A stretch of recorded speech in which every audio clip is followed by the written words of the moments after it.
Hello, everybody. Welcome to another hearing homework.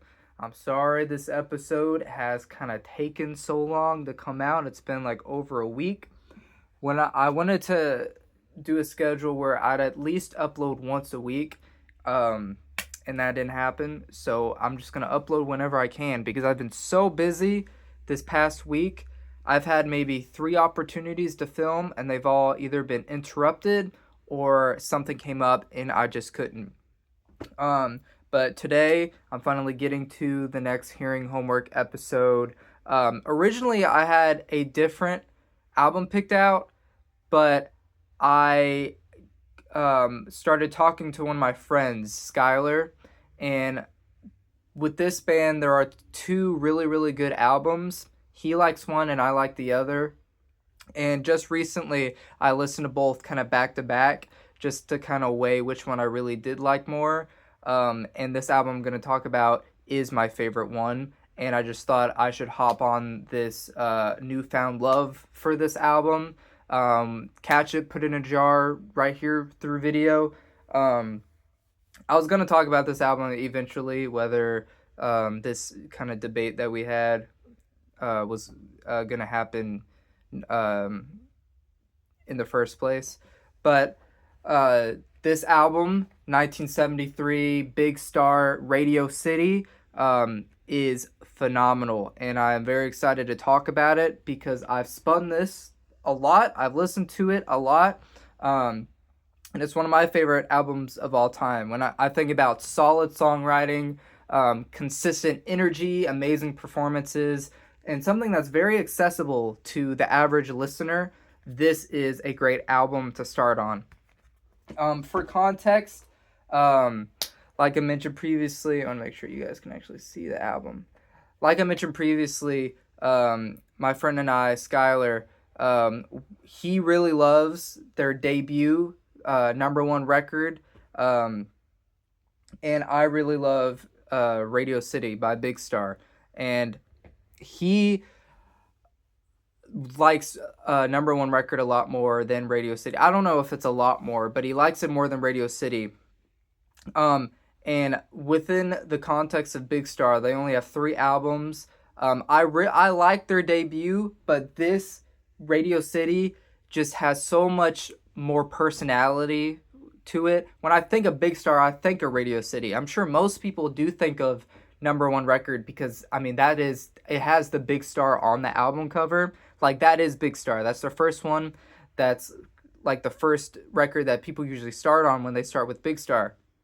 But I feel like they really come into their own on Radio City. I think the ideas are more interesting. I think so many of the melodic passages and the songwriting are brilliant and have so much more color and just like I said, personality with all the songs on here. I would say Radio City is a bit weirder than number one record, and I think that's kind of why I like it more in the first place. I'm gonna button. No, not that bad. But I really love Radio City. My first exposure to it is really strange. I think it was junior year, and my friend Liam, and my friend Christian, we were filming this video project for our AP Language and Composition class, and it consisted of us going into my backyard and mutilating this bunch of bananas with different colored dyes and just squishing it with our bare hands. And while we were doing that, I was playing an Asia song on my phone. I don't remember if you guys know Asia, you know just their most popular song. I forgot how it goes and what it's called, but I was playing Asia, and my friend Christian, he brought up this album and he showed me the album cover.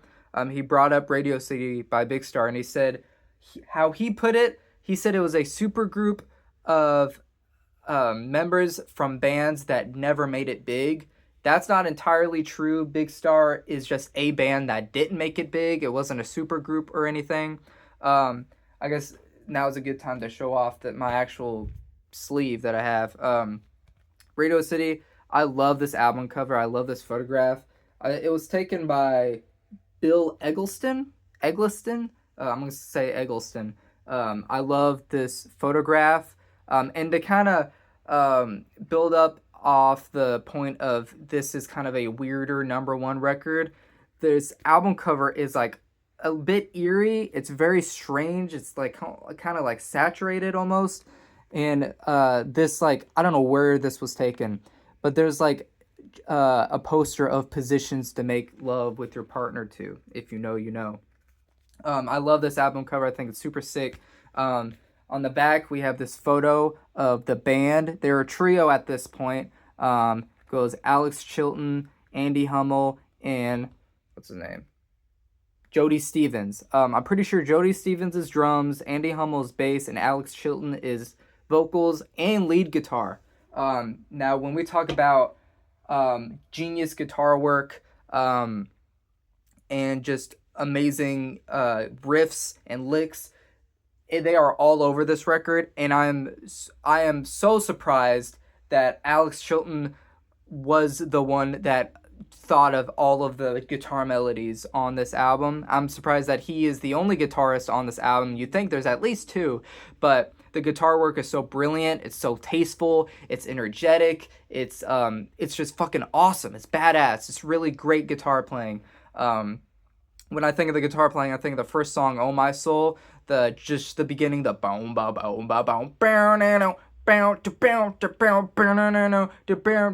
and there's a part on "You Get What You Deserve" where there's a descending like boom to do do do do do do do do do do do do do do do, and those are just two moments where the guitar work it just surpassed my expectations, but I didn't really have any expectations to begin with. After Christian showed me this album, I didn't end up listening to it until maybe like a year and a half later. But now I fully appreciate it. I don't know why he showed it to me when Asia was playing. I don't know. I think Asia had John Wetton in it, and that was when he left King Crimson. That was the band that he formed. And Asia is also a super group. So, but yeah, Radio City, amazing. I also want to show off my pressing. I don't have a lot of colored vinyl in my collection, but this is an exception. Look at this. It is a splatter, and it's like white and red, and it's really cool. It's Ardent Records. I don't know if that was the record label they were on when this was initially released. But yeah, just a really cool, a colored vinyl that I actually dig. There's a lot that I think are tacky and lame and boring, but this is actually pretty cool. But yeah, a brief history of Big Star. They are a band that I'm so disappointed were not appreciated within their time of being together, because they had so much potential. They're such a tight, ingenious group musically and lyrically, and they were very ambitious, especially calling your debut record number one record. That's like, how ambitious can you get? But when number one record was released, they were actually a squad. They were four members. The three that I just listed: Andy Hummel on bass, Jody Stevens. Is it Jody? Yeah, Jody Stevens on drums, Alex Chilton vocals and guitar. But then there was also another guitarist, a lead guitarist named Chris Bell, and he himself is also a brilliant songwriter. Up there with Alex Chilton. They both had a partnership when they were writing songs for number one record. Chris Bell leaves after they released number one record. I think he does have some songwriting credits on a couple of these songs, because even though he left, he still contributed to these songs before they were fully fleshed out for this album. But after Chris Bell leaves, he kind of has a bit of a solo career. He released this album called "I Am the Cosmos," and the first song on it, the title track, is mind-blowing. The chorus, "Every time I tell myself I am the cosmos, you're on the line," and then the dissonant, boom, boom, boom. When you gonna come back again? Dun, dun, dun, dun, dun, dun. And the guitar work, there's just a brilliant atmosphere to that song. It's very dreamy. It's almost like a dreamy, poppy, rockin' song. It's great. The tone is amazing. I just love the overall feeling of that Chris Bell song. But anyways, with Radio City, by this time, Chris Bell is gone and they are a trio, but that does not mean the quality of songwriting dips. In fact, I think the songwriting with Alex Chilton being the only one at the helm, I guess, but of course the other two members definitely contributed, but Alex Chilton, he was kind of the front man. He was kind of the lead songwriter. These songs are brilliant. Now let me get started. Oh My Soul, I mentioned that. Brilliant opener. When I first listened to this album, Oh My Soul completely blew me away. Just the energy and the structure of the song. It's just this sprawling classic rock power pop tune. If I were to recommend any song to listen to from this album, Oh My Soul is definitely one you guys should check out. Life is White, the next song, has this brilliant harmonica melody, and it's aggressive. It's a more intense song, still rocking. Way Out West has one of my favorite choruses. Why won't you come on back from way out west and love me, and maybe we can work out the rest. Brilliant. I love the harmonica on Life is White so much. What's Going On is more of a low-key song after these three amazing classic rock power pop tunes. The drums have sort of a reverb. Actually, I've just remembered, I took notes. I always get scared when I start to not remember parts of a song. So when I listened to it last, I actually took notes for things I should definitely touch upon when talking about these songs. Yeah, Oh My Soul is a brilliant opener. There's this part in White. Life is White, right? What the hell? Yeah, Life is White. There's this part in Life is White where you hear the piano flourish. And then there's another part towards the end where the piano almost goes into a bit of a ragtime.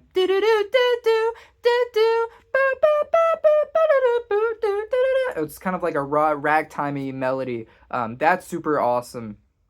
And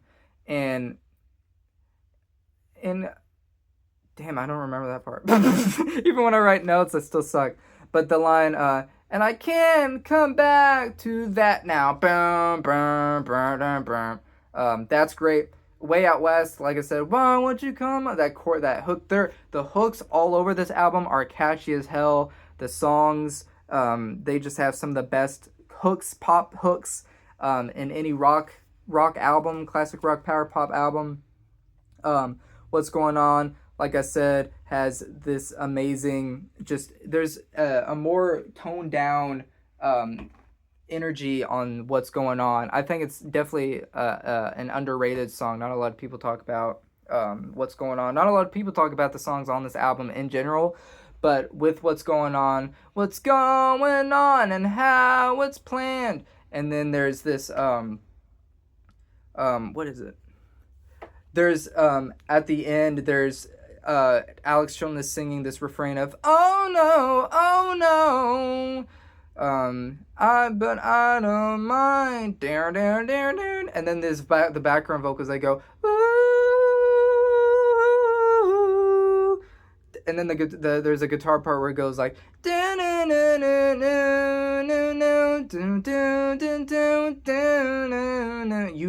you gotta listen to it. This is why this is hearing homework. You guys have to listen to this. Yeah, What's Going On is a super underrated song. And then the last song on side A, You Get What You Deserve.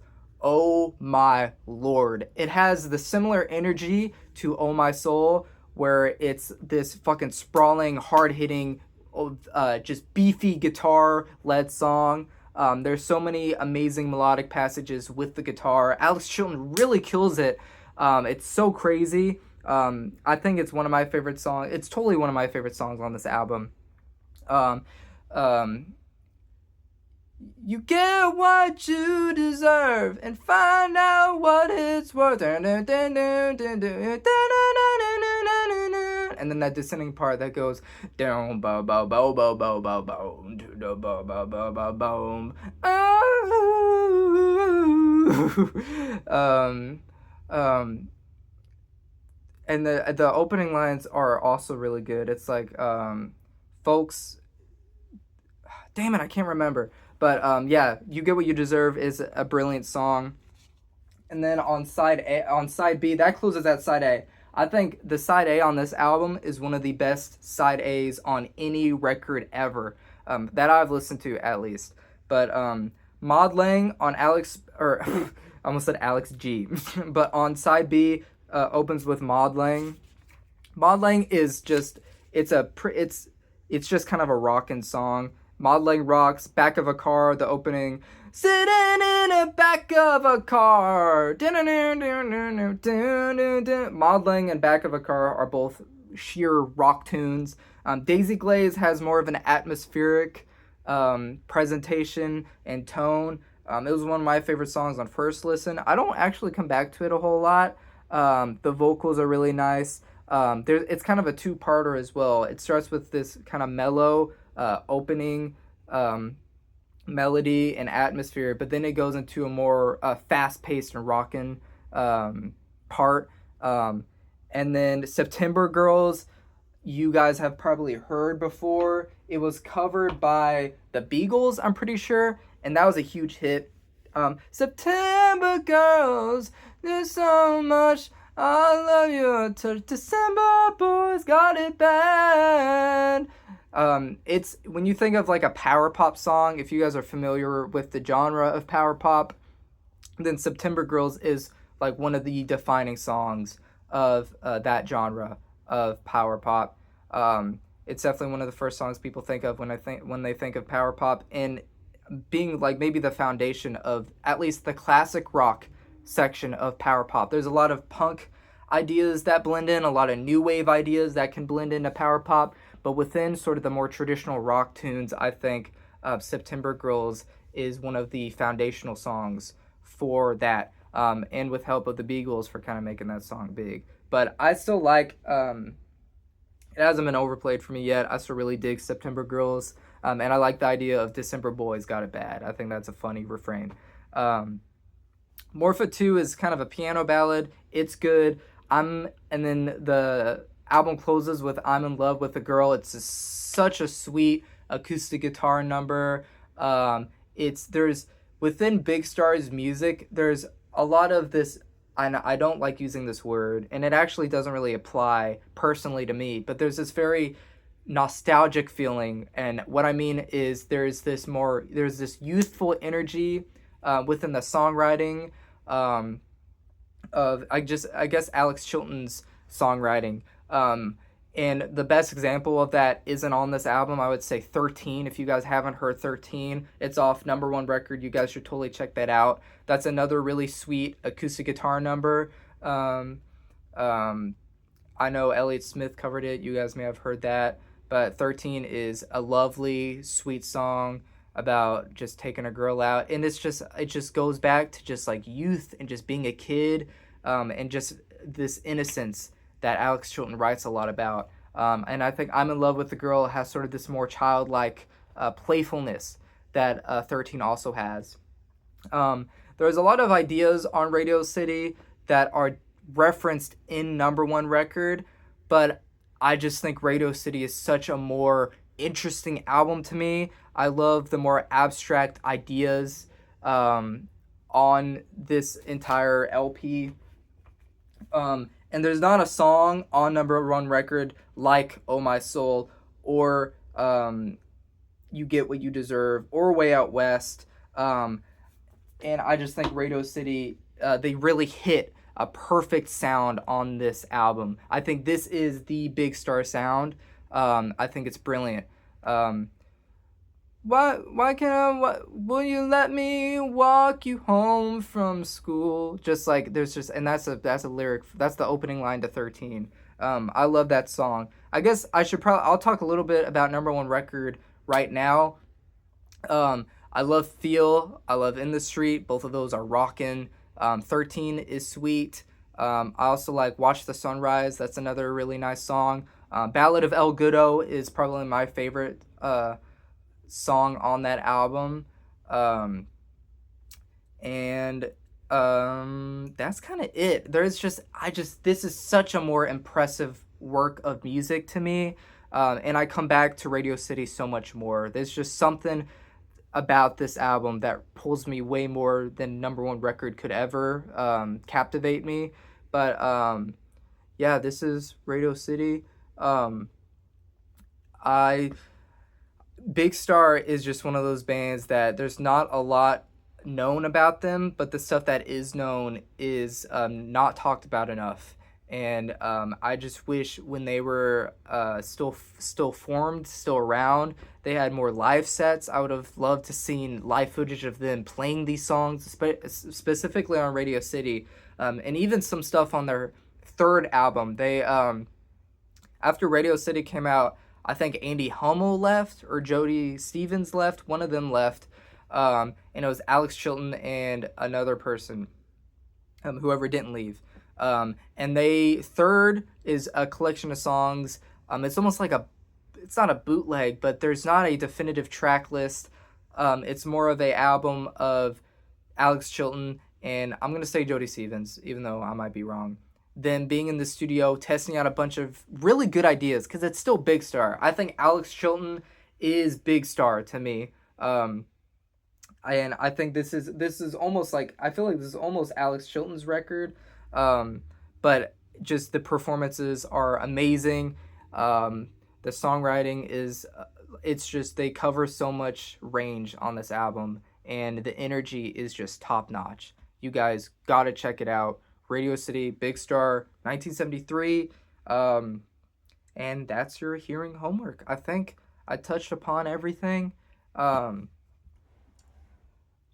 this is important in the history of music, it just goes back to a band. There's this template of bands that were formed within their time that didn't get a lot of love, didn't get a lot of radio play. Not a lot of people were listening to their music. It's almost that I think when you think of a template of an artist or band like that, most people think of Nick Drake, because he had, like, just like Big Star, he had kind of three masterpieces under his belt. And unfortunately, he left this earth way too early, and didn't get hardly any love for his first three albums. And honestly, that same blueprint can apply to Big Star. They came out with three very wonderful, fantastic albums, and they just their record label Ardent, I guess, just did not promote them as they should have. They could have totally been the next big thing, but obviously, fortunately, they've kind of grown a cult following as years progressed. Alex Chilton has shown a lot of love. Alex Chilton actually kind of remained more relevant because he had a bit of a solo career, especially throughout the 90s, because punk bands started to really take a lot of inspiration from Big Star's sound. Like, I know the Replacements, for sure, even Elliott Smith, and just a bunch of other punk bands, and new wave too as well. But I think especially in the 90s, the punk music in the 90s was definitely inspired by a lot of Big Star's sound. I can't wait to talk about the Replacements on this channel soon too. But yeah, within the history of music, solid songwriting, solid songs by a band that just didn't get as much love as they should have when they were around. You don't miss what you had until it's gone. So, I mean, Big Star. At least we got Radio City out of it. But if you guys check out any song, you guys gotta check out You Get What You Deserve. Just a brilliant, just structured song. It rocks. This record rocks. Anyways, that's it for me. This is your hearing homework, Radio City. See ya.